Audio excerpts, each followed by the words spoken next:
Strengthening India's domestic manufacturing capabilities, Russia has made a big-ticket offer to India. Russia has now proposed joint manufacture of its latest S500 air defense system in India. This after Moscow offered the S500 Prometheus anti-aircraft missile system to India initially in 2021. A made-in-India S500 system would truly be a nightmare for Chinese so-called stealth jet, the J-20. The proposal was reportedly made by Russian President Putin during Narendra Modi's visit to Russia after securing his third consecutive term as India's Prime Minister. Having already procured and deployed the S-400 air defense system for border security along the LAC with China and LOC with Pakistan, India can now bolster defense manufacturing expertise by jointly developing the successor to the S-400 with Russia. The prospect of India accepting the offer remains uncertain, but India still understands the S-500 is a pivotal weapon system to have in the global arms race, particularly in the field of hypersonic missile defense. Russia's offer also indicates that it considers India a vital ally and a global manufacturing hub due to its abundance of high-skilled labor and competitive pricing. For India, development and manufacture of the defense equipment locally will thereby reduce dependency on imports in the long run. However, India needs to watch its steps before agreeing to the offer, as it could invite sanctions from the United States in the form of CAATSA and other geopolitical considerations. Remember, the popular BrahMos supersonic missile was an Indo-Russian joint venture and is currently in high demand in Southeast Asian countries, currently suffering from Chinese aggression. Capable of targeting land and sea threats from long range, the BrahMos project is a joint venture between India's Defense Research and Development Organization, or the DRDO, and Russia's NPO Mashinostronia. So what is the S-500? Why does NATO fear this Russian weapon system? And why are China and Turkey also eyeing the S-500? Russia's offer means the S-500 Prometheus missile defense system can be India's new shield against any and all aerial threats. The S-500, popularly touted as the fifth-generation killer, is also capable of targeting fifth-generation aircraft, low-orbit satellites, unmanned aerial vehicles, hypersonic missiles, and intermediate-range ballistic missiles.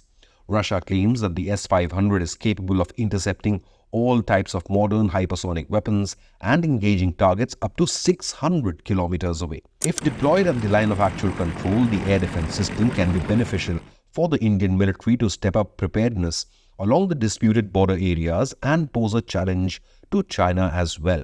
Not surprisingly, the S-500 has been in demand from New Delhi's prime adversary, Beijing, as well.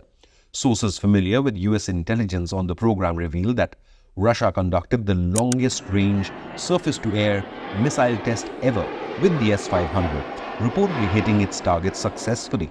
Moscow contends that the new Prometheus system is the only weapon able to intercept the country's Kinzhal hypersonic missiles capable of carrying both conventional and nuclear warheads.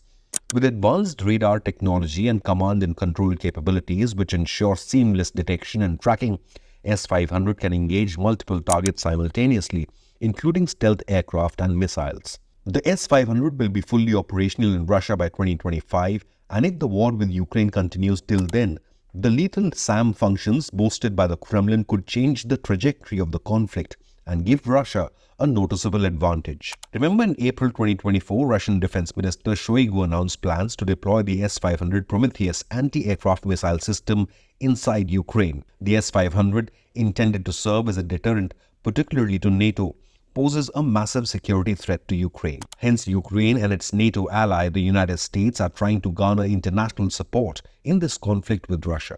The West has been urging India to play an imperative role in the peace process. External Affairs Minister S. Jaishankar held talks over the phone with his Ukrainian counterpart, Kuleba, on the 20th of July. Jaishankar stated on platform X, quote, "Had a good conversation with FM Kuleba of Ukraine this afternoon, spoke about further developing a bilateral relationship," unquote. It is possible that both leaders spoke about the ongoing Russia-Ukraine war, as New Delhi is being viewed as a peacemaker due to its close ties with Moscow.